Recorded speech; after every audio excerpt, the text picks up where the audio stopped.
શું સમજો છો તમે ગોંડલના પોલીસને? ગોંડલના પોલીસો છે ને ઈ જ મોટા આરોપીઓ છે. ગેરકાનૂની ધંધા કરવા વાળા, દારૂ વેચવા વાળા, એને અહીંયા રેડ પાડવા નથી જતા. અને અહીંયા તમે ભેગા થયા છો શાંતિપૂર્વક, તમે તમારો અવાજ એક કરવા માટે ભેગા થયા છો. નીચે ધારા ભેગા થવાનું કોને બીવડાવવા નીકળો તમે? એટલે મારે હવે લાંબી વાત નથી કરવી. આપણે બધા મિત્રોએ એક બૌદ્ધિક લડાઈ લડવી પડે એમ છે. અને સરદાર વલ્લભભાઈ પટેલે કદાચ એટલા માટે સૂત્ર કીધું હતું કે કાળજો સિંહનું રાખો, સાચું કહેવાની હિંમત રાખો અને ઘરની વાત ઘરમાં રાખો. આ ત્રણ સૂત્ર ઉપર ખાલી જીવવાનું છે, નહીતર ખરેખર લેવા પટેલ સમાજોએ આ ગોંડલ છે ને શ્રાપ જેવું બની જાય. અને ચોથું સૂત્ર છે હાથમાં હથિયાર ઉપાડો આપે. હથિયારમાં હું સહમત નથી. હથિયારમાં હું સહમત નથી. કારણ કે તમારે જેલનું ખાવું જોશે અને તમારી ઉપર હિંસા કરનારની ઘીરેથી ટિફિન જાય છે. કેટલા જેલનું ખાઈ શકો એમ છો કયો? તમે તો જાજો ટાઈમ ખાતા. હા, હકીકત છે. એટલે તો આપણે અહીંયા ભેગા થયા.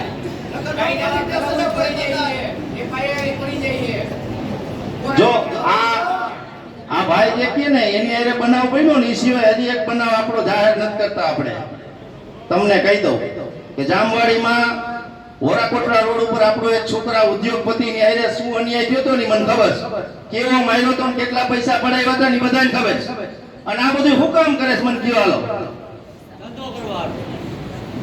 હવે ગેરકાનૂની ધંધા એને કરવાના, ગૌચરમાં તબેલા એને રાખવાના, કરે વિચારીને દેવાનું. આ આની દવા છે. ખેડૂતનો દીકરો છો, ખેતી કરું છું, ભાષણબાજી કઈ આવડતી નથી, બરાબર છે. જેટલી ખબર પડે છે એટલું તમારી સામે મૂક્યું છે.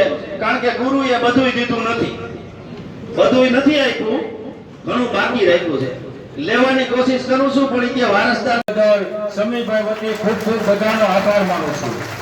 હવે અત્યારે બધાનો આભાર માનું છું. આપણે બધા છૂટા પડશું શાંતિથી. બીજું, ગમે ત્યારે આ પ્રોગ્રામનો સોશિયલ મીડિયા થકી તમને કાંઈ પણ મેસેજ મળે તો જ્યાં તમને આવવાનું હોય ત્યાં ફરજિયાત એવું ન વિચારતા અમને ફોન નથી આવ્યો. સોશિયલ મીડિયા આટલા બધાને ફોન કરવો કોઈ શક્ય નથી. સોશિયલ મીડિયામાં આપણે મૂકશું, બધાને ફેસબુક દ્વારા જાણ કરશું તો કિસી મિનિટે આ પ્રોગ્રામ આપણે ઠેઠ સુધી પૂરો કરવો છે, અધૂરો મૂકવાનો નથી. અહીંથી આપણે ઊભું નથી રહેવાનું.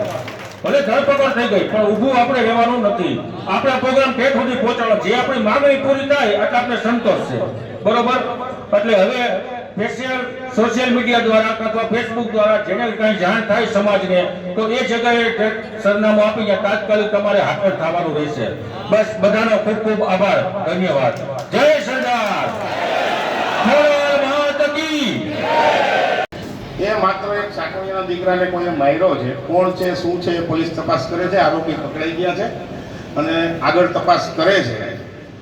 પણ આપણે એટલે ભેગા થયા છીએ અહીંયા કે આવતા સમયની અંદર કોઈ છોકરાઓને, કોઈ પણ સમાજના છોકરા હોય, લેવા પટેલના હોય કે અન્ય સમાજના હોય, કોઈને કોઈ આવી રીતે મારે નહીં. લુખા તત્વોનો આ ગામમાં ત્રાસ ન રહે. અને ગુજરાત સરકારે પણ જાહેરાત કરી છે કે લુખા તત્વોને જાહેરમાં સરબરાહ કરવી. આવું ગુજરાત સરકાર આજે ટીવીમાં આવે છે. તો લુખા તત્વો હોય ત્યારે માર્યો છે એવું હું માનું છું. તો એ લુખા તત્વોની પણ જાહેરમાં સરબરાહ પોલીસે કરવી જોઈએ. ભલે પોલીસે પકડી લીધા હોય એનો વાંધો નથી, પણ એને આવતીકાલે જાહેરમાં સરબરાહ કરે એવી આપણી માંગણી છે, બરાબર છે. બીજું કે જે લુખા તત્વો પકડાણા છે એ લોકોએ અગાઉ પણ ગુના કરેલા છે. જે કે ભાઈ શું નામ તારું? હા, રાજ. વૈષ્ણવજન તો તેને કહીએ જે પીડ પરા